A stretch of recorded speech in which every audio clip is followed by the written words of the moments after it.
Sa diwa ng Pasko at Bagong Taon, nais kong ipaabot ang aking taus-pusong pagbati sa lahat ng kasapi ng Samahang Magdalo.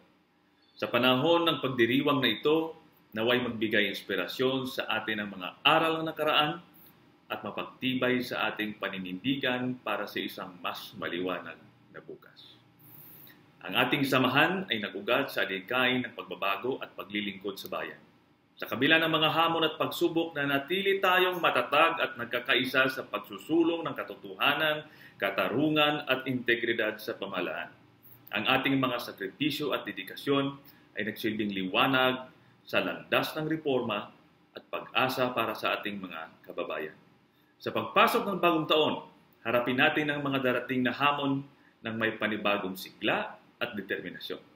Patuloy tayong maging huwaran ng katapatan at malasakit sa kapwa at ipagpatuloy ang ating misyon na itaguyod ang kapakanan ng sambayanan, naway magsilbing gabay sa atin ang mga prinsipyong ating pinanghahawakan sa bawat hakbang ng ating tatahakin.